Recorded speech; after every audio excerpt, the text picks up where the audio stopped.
Let's get to the latest from Twitter. We covered earlier this week some of the changes that Elon Musk is planning on making, getting rid of all the legacy verified blue check marks. Now it's all 100% pay to play, and your tweets are not going to show up in the For You page if you don't pay. You can't participate in Twitter polls if you don't pay. So, our argument was that this will make the platform increasingly sort of like irrelevant and just worse, much less useful than it used to be, and is very unlikely to solve the apparent financial problems that Twitter is having.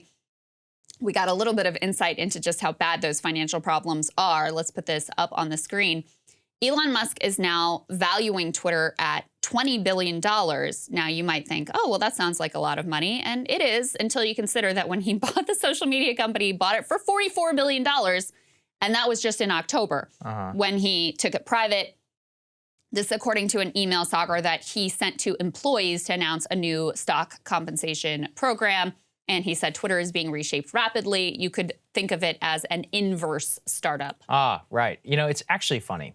When you consider Elon's career, he succeeded in the two places where you're not supposed to, and then failed in the one where people make fantastic amounts of money. So whenever he was starting a rocket company, people told him, they said, don't do this, man. So many rich people have done this before. And there was even a joke at the time, like, how do you make a small fortune in the rocket business? You start with a large one, right? Same thing on Tesla. Who makes a U.S. car company? It never works out. Like almost every single one, it was always a disaster. He beat the odds. Tesla, I believe, outsold like Toyotas in the state of California last year. Crazy. It actually worked. Social media, though, where smart meaning people who started out were printing billions and billions of dollars. He's like, yeah, I'll get in this.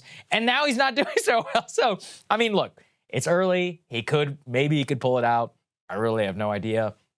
But on a technology level, you flagged this piece that a lot of people are passing around. Let's go ahead and put it up there on the screen from TechCrunch. It's called Twitter is Dying. Some of it, it's kind of annoying in terms of like, oh, hate speech or whatever is increasing on the platform. Like, okay, shut up. But the real point that it does get to is, look, at the end of the day, Twitter is one of those places where the most amount of tweets come from, 10% of the users? It really is like an inverse user base where the elites are the ones who need it the most, use it the most, and distribute the most amount of information, which other people then follow. To a limited extent, they certainly do engage with it. But the high follower accounts are the ones who tweet the most, get the most out of the platform. So by removing the blue check marks, by removing the incentives for a lot of people who derive and give so much of the value on the platform, you are removing what made it even useful to people in the first place. And I think that is what it really gets down to, is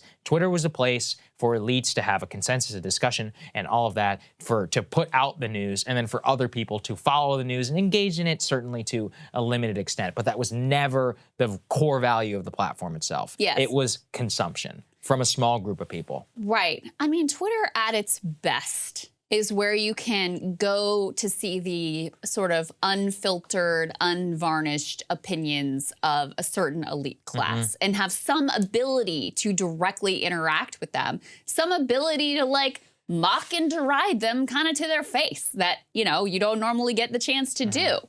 And that's like the best part of Twitter. I mean, Twitter is like awful and it's also amazing. It's all of those things at once, which is why we keep going back even when, it degrades your like thinking ability and has clearly sort of like rotted Elon's brain too. He's spending way too much time on the platform himself, I think, is part of the problem here.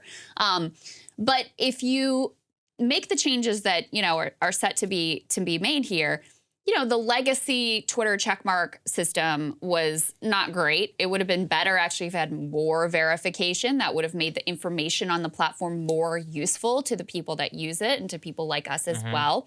By taking all of that away, I mean, you are sort of ramping up the worst aspects of Twitter, which is what this writer gets at in the core of the piece. They describe the new checkmark system as a parody of verification, since the blue tick no longer signals any kind of quality. But the visual similarity seems intentional, a dark pattern designed to generate maximum confusion. If you pay Musk for this meaningless mark, you'll also get increased algorithmic visibility of your tweets and the power to drown out non-paying users, which mean all the fakes and imposters can and will overwrite the real deal on Twitter. Genuine users are rightly outraged at the idea of being blackmailed into paying Musk to prove who they are. These people, the signal amid the Twitter noise, are, after all, a core component of the value of the network. So, of course, they shouldn't and won't pay. And so their visibility on Twitter will decay, which in turn will trigger more damage, as any remaining users wanting to find quality information will find it increasingly hard to come by. It is death by irrelevance. I thought that was pretty well said. Yeah, I thought it was interesting.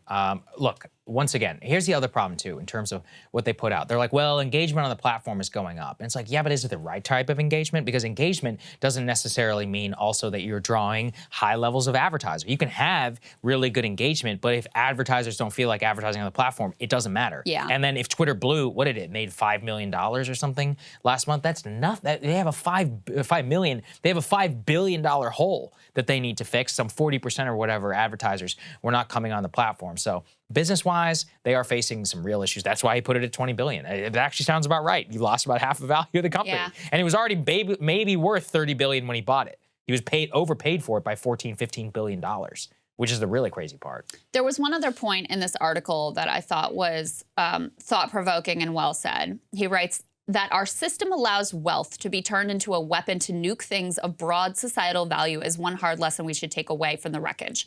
You can say shame on the Twitter board that let it happen, and we probably should, but technically speaking, their job was to maximize shareholder value, which means to hell with the rest of us, which speaks to the discussion we were having earlier about TikTok, about what these platforms are, what they mean, what their benefit is, what their dangers are, what the harms are, how we as a society want to wrap our arms around what this is. This a core function for our democracy, or is it not? Is it something that we can just, casually discard or let someone sort of recklessly play with because they, just decided to on a whim?